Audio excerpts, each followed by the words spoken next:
Ito ang Xiaomi Redmi Watch 5. Bali nasa isang buwan na ito na tinetest ko at ginagamit ko ito sa easy run tsaka sa speed workout. Sinusubukan ko ito kung worth it ba itong bilhin ng mga runners at ng fitness enthusiasts. Ito guys ay available sa Shopee. Nasa 4,000 plus ito kapag lalagyan nyo ng voucher. Available din po ito sa TikTok ko. Search nyo po yung Jobs TV, tap nyo po yung showcase, nandun po itong watch na to. 4,000 plus din po ang presyo nito doon. Kung interested po kayo, ilalagay ko po sa description ng link kung saan mabibili. Disclosure, itong watch na ito ay pinadala sa akin ng authorized sellers ng Xiaomi Redmi Watch 5 para gawa ng review. Pero hindi ako binabayaran para gamitin o gawa nitong review. At lahat ng sasabihin ko dito ay base experience ko. So bago natin ito pag-usapan, baka pwede mo naman i-like yung video ko. Pa-subscribe naman ako. Wala naman bayad to, malaking tulong ito guys sa channel ko. Maraming salamat po. Ito guys ay nabuksan ko na pero i-unbox ko pa rin sa inyo para malaman nyo kung ano ang laman ng box.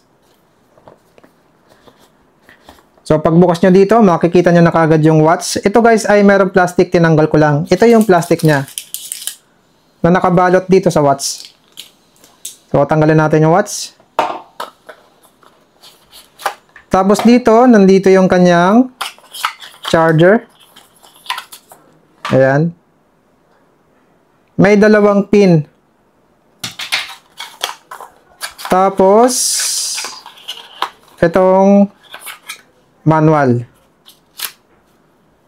So, pag-usapan natin guys kung anong klaseng material ang ginamit nila dito sa watch. Dito sa gitna guys, aluminum yung ginamit nila dito. Tapos dito sa ilalim, wala akong nakitang details kung anong klaseng material ang ginamit nila dito. Pero kapag inihipo ko to guys, makinis, parang hard plastic.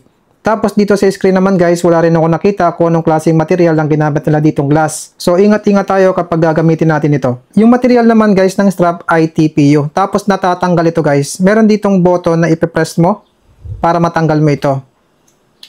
Ayan. So ganun din ang pagbalik, ipipress mo siya. So paano natin ito bubuksan? Ipipress natin itong crown niya. Hanggang sa lumabas yung Redmi.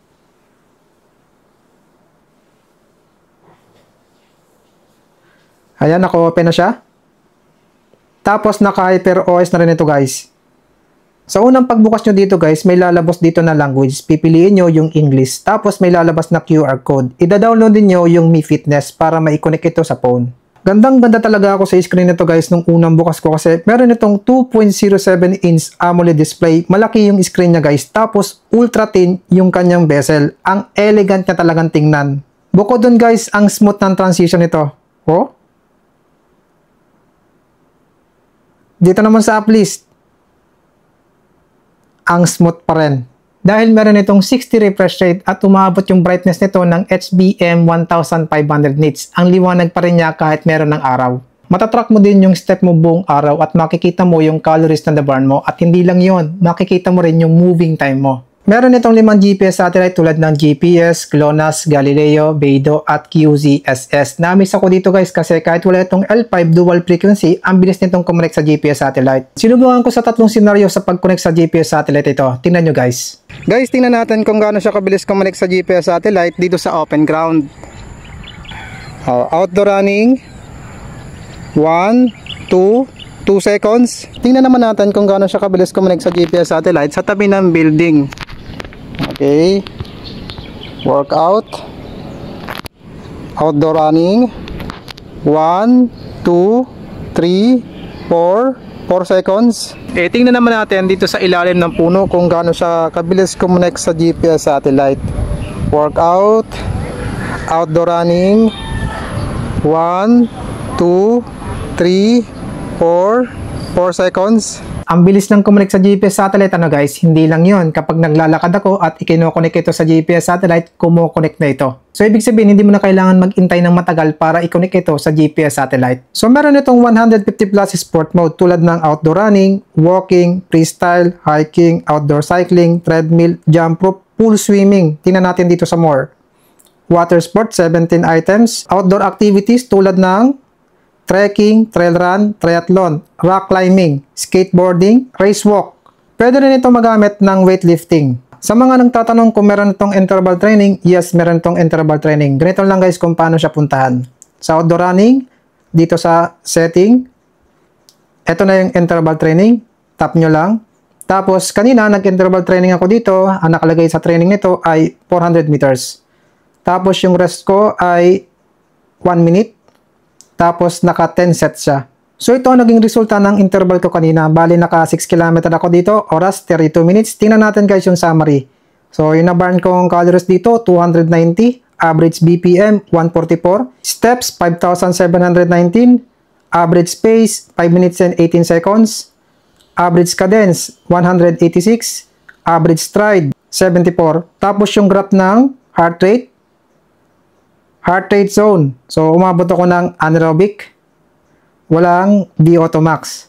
Graph ng pace, makikita niyo yung parang bundok-bundok na yan. So, ibig sabihin, nagpa-fast pace ako dyan. Tapos, yung maliliit na pababa, nagre-rest ako dyan. Graph ng cadence, tapos umabot ng max cadence ko ay 201.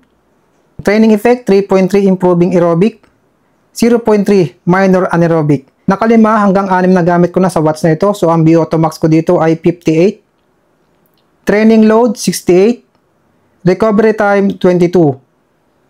Vitality score, plus 12. Meron din itong Bluetooth calling at nakaka-receive ito ng mga notifications galing sa phone mo. Bukod dyan, meron itong 24 hours heart rate monitoring, sleep monitoring, stress monitoring, at SpO2 monitoring. Sa mga music lover dyan, meron itong 160 MB storage na pwede natin lagyan ng MP3 at i-connect ito sa headphone. So, ibig sabihin, hindi natin kailangan magdala ng phone para makinig sa music habang nagbo-workout. Tungkol naman guys sa battery life nito, kapag typical use yung paggamit nyo dito, umaabot ito ng 24 days. Pero depende pa rin yan sa paggamit nyo dito. Sa water resistant naman guys, meron itong 5 ATM. So, pag-usapan natin guys ang naging performance ito sa mga takbo ko. Guys, maayos ang pag-track nito sa takbo ko. Maayos din ang pag-track niya sa pace ko. Nakakasabay sa takbo ko. Kung tumatakbo ko na mabagal, mabagal din yung pace.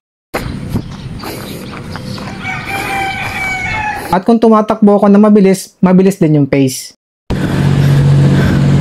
Sa mga takbo ko, wala akong nakitang flat line sa mga graph ng pace nito. Ganon din sa heart rate monitor nito, kapag tumatakbo ko na mabagal, bumababa yung heart rate ko. Kapag tumatakbo ko na mabilis, tumataas yung heart rate ko. At wala rin ako nakita sa mga graph nito na mga flat line. Maayos din ang heart rate sensor nito. Kapag tumatakbo ko ng 10 km at naka-off yung screen nito, nababawasan yung battery nito ng 4 to 5%. At kapag naka-music ako at naka-screen on, nababawasan yung battery nito ng 12% to 15%. So para sa akin, mabilis magbawas yung battery nito kapag naka-play ang music, screen on, tapos naka-GPS. Pero kung naka-on lang yung GPS satellite, naka-screen off, walang playing music, para sa akin, malakas na rin. Pag-usapan natin guys, ang nagustuhan ko dito at hindi ko nagustuhan. Unahin ko na guys sa nagustuhan ko. Unang-una, ang gaan niya guys.